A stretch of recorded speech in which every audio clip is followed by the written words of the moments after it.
Olá, muito boa tarde para você. O Globo Esporte hoje tem reportagens especiais sobre as mulheres em cargos de liderança no esporte e também sobre os apelidos dos jogadores negros no futebol. Eu vou começar falando de Flamengo e Fluminense que se enfrentam amanhã pelo Carioca. Boa! Num Flamengo cheio de jovens que se prepara para o primeiro clássico da temporada, alguns velhos conhecidos estão com pressa. Michael já tinha se apresentado, jogou contra o Macaé e deve voltar ao campo amanhã no Fla-Flu. São meninos bons, alegres, que tem muito potencial e assim eu tenho uma boa sequência durante o ano também. Essa semana ele ganhou a companhia do Vitinho, que também não quis esperar o dia 15 para voltar junto com o restante do elenco principal. Com uma coleção invejável de 7 títulos, mas entra técnico, sai técnico, Vitinho continua no entra e sai do time. E o que mais deu chances como titular foi Jorge Jesus, em 15 jogos. Só que essas oportunidades vêm caindo ano a ano. Também não é um jogador de marcar muitos gols. Foram 15 desde que chegou ao Flamengo. Mas nos 2 títulos mais recentes, o Carioca do ano passado e o Brasileirão, Vitinho teve seus momentos decisivos. Contra o Bahia pelo Brasileiro, no finalzinho do jogo desempatou e deu a vitória por 4-3. Na final do estadual de 2020, fez o gol da vitória sobre o Fluminense. Amanhã, no reencontro com o rival, Vitinho ainda não vai estar em campo. Mas nesse elenco cheio de estrelas, onde é difícil se destacar, Vitinho e Michael não estão querendo perder tempo. Essa vontade de se apresentar antes dele, de mostrar serviço, é um ponto que ele quer ser útil para a equipe, quer ser útil para o Rogério Ceni e pode ter uma temporada diferente. Para sair da lanterna do estadual depois de 2 derrotas, experiência. Os 8 atletas do elenco principal que tiveram as férias abreviadas devem começar jogando no Fla-Flu de amanhã. São eles: Marcos Felipe, Igor Julião, Matheus Ferraz, Danilo Barcelos, Yuri, Michel Araújo, Fernando Pacheco e Caio Paulista. Frazan, André e Ganso, que já vinham jogando, completam o time provável. Se essa escalação se confirmar, o Fluminense terá um time com média de 25 anos de idade amanhã, 4 anos a mais do que a equipe que vinha jogando o Carioca. A gente está falando de nomes versus garotos talentosos. E isso pode equilibrar um clássico que, para mim, vai ser imprevisível. Os jogadores considerados titulares do Fluminense só voltam a trabalhar na próxima quarta-feira. E mesmo em caso de um novo revés no Carioca, o planejamento do clube está voltado para a estreia na Libertadores da América no mês que vem. Ou seja, os titulares não vão queimar etapas até segunda ordem. Quando chegar em setembro e tiver tendo que decidir Copa do Brasil, Libertadores Brasileiro, não vai ter perna. A lista não para de crescer. Léo Gil, Gustavo Torres, Marcelo Alves, Pikachu, Fernando Miguel. A saída deles faz parte da reestruturação do futebol do Vasco, que com o rebaixamento para a Série B, calcula perder 100 milhões de reais em receitas. Mas as mudanças vão muito além. Ontem, o Vasco anunciou a demissão de 186 funcionários. Por nota, a diretoria informou que a medida representa uma redução de 35% da folha de pagamento, uma economia de 40 milhões de reais por ano em salários. Numa rede social, o presidente Jorge Salgado disse que as medidas foram duras, mas necessárias para a transformação do Vasco. No pacote de mudanças, São Januário deixa de ser a sede administrativa do clube, que passará a ser gerido de um escritório no centro da cidade. No estádio, permanecem os departamentos de futebol de base, esportes olímpicos e paralímpicos, patrimônio e o Colégio Vasco da Gama. A sede do Calabouço, onde foi realizada a última eleição, será fechada por tempo indeterminado. O clube informou que na quinta-feira, os colaboradores receberam o salário de dezembro e o 13º. E que os funcionários demitidos ontem vão receber também os vencimentos atrasados de janeiro e fevereiro. Em meio à crise, o time volta a campo hoje pelo Campeonato Carioca. O técnico Marcelo Cabo faz seu primeiro jogo no comando contra o Nova Iguaçu. Os reforços Hernando, Marquinhos Gabriel e Zeca estão regularizados, mas só vão estrear se estiverem bem fisicamente.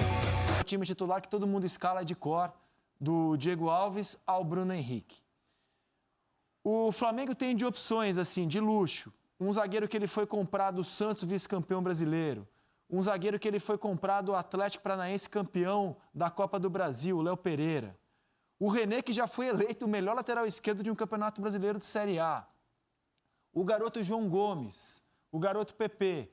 O Michael, comprado por uma fortuna, eleito a revelação do Campeonato Brasileiro de 19. Vitinho, que já foi a contratação mais cara da história do futebol brasileiro. E o Pedro, que é um centroavante de seleção brasileira. No currículo não são opções ruins, não. Então, mas aí não são ruins. Mas eles entregaram menos do que a gente esperava. No caso do Gustavo Henrique, no caso do Léo Pereira, no caso do Vitinho e do Michael. Mas aí eu acho que entregaram bem menos do que a gente esperava. Mas o Lucas Lima e o Scarpa também entregaram bem menos do que a gente esperava. Eu acho que a quantidade de opções que o Palmeiras hoje tem, que a gente percebe, está muito no fato de que o Palmeiras tem um elenco que há um ano pouquíssima gente conhecia e que hoje todo mundo... eram garotos, né? Exatamente. Então, assim, o Flamengo pode ter um elenco com essa quantidade de opções se o João Gomes for daqui a um ano que o Patrick de Paula foi, se o PP se transformar no que o Gabriel Menino se transformou. E aí é uma questão de oportunidades. Gostado que já era uma queixa do Jesus, né? Que ele não tinha reservas à altura para incomodar ou substituir os titulares da mágica campanha de 2019. O Palmeiras o Palmeiras tinha grandes nomes e não grandes craques. E passou a ter grandes jogadores porque apostou nos garotos. Verdade. Fala, Mansur. Eu acho que se você pega a quantidade de peças que não estão no time titular, você talvez não vá ter a percepção de onde está o real problema, eu acho. De qual? Do elenco, da reposição do elenco do Flamengo. Você tem duas questões no elenco do Flamengo. Em uma posição específica, que é o setor defensivo, você tem a percepção de que jogadores contratados com algum status não funcionaram. Essa percepção pode ser transitória. Esses jogadores podem se recuperar dentro do Flamengo, casos do Gustavo Henrique e do Léo Pereira. Mas, fundamentalmente, você tem um desequilíbrio em algumas funções, uma falta de opções em algumas funções do time, que acabou radicalizada com a opção que funcionou do Arão jogando na linha de defesa, e a gente não sabe se ela vai se manter agora ou se o Arão vai voltar ao meio. Considero o Arão mantido na defesa e os dois jogadores à frente da defesa do Flamengo continuem sendo Gerson e Diego. O Flamengo tem uma peça de reposição para esse setor, que é o João Gomes. Considerando que o Thiago Maia está lesionado, só vai voltar talvez no segundo semestre. Então ele é o único jogador desse setor. Como você pegou o Diego, tirou da frente e transformou ele em volante, o Flamengo que joga com dois meias ofensivos partindo do lado, o Flamengo não tem no elenco qualquer outro meia com essas características, um meia atacante, um meia ofensivo. O PP, quando vem entrando, muitas vezes também vem entrando atrás. Você tem jogadores para substituir? Até tem, mas você tem uma mudança importante de característica. Você precisa substituir um desses dois meias que partem do lado do campo no 4-4-2 por um atacante. Então, mais do que uma falta de quantidade de peças, você tem algumas contratações do ano que, por enquanto, não passaram confiança, mas, fundamentalmente, desequilíbrio no preenchimento de algumas funções do time, onde você não tem a reposição. Os dois meias ofensivos que o Flamengo tem jogam. E esse ano pode ser uma beleza para o Flamengo, né? Porque Copa América não vai fazer o Campeonato Brasileiro parar, eliminatórias não vai, quando ela for retomada, também não vai parar o Campeonato Brasileiro e as Olimpíadas também não vai parar. Então já pensou para o rubro-negro perder por baixo, Gerson, Everton Ribeiro, Arrascaeta, Pedro, por baixo, Isla, fala, Paulinho.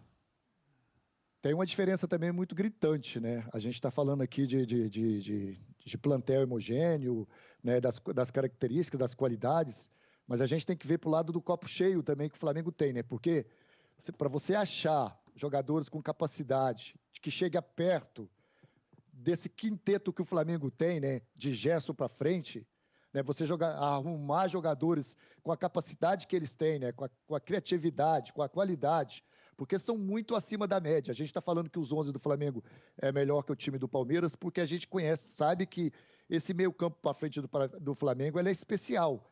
Então é muito difícil. Você pode tentar contratar, você pode tentar ir no mercado, mas para suprir, né, esse quinteto, meu amigo, você tem que achar essa peça fundamental ali, pinçar ela em algum lugar aí para tentar incomodar esses jogadores, esse quinteto, porque é difícil, viu? Não, e eu acho, Paulo, seguindo na sua linha, quando você olha esse painel aqui, cara, O Flamengo se reforçou bem, na teoria lá atrás. Ninguém falou que o Gustavo Henrique era má contratação, que o Léo Pereira era má contratação. Que o Michael era má contratação quando ele veio, que o Thiago Maia, que não está aqui porque está machucado, era uma má contratação, que o Pedro era uma má contratação.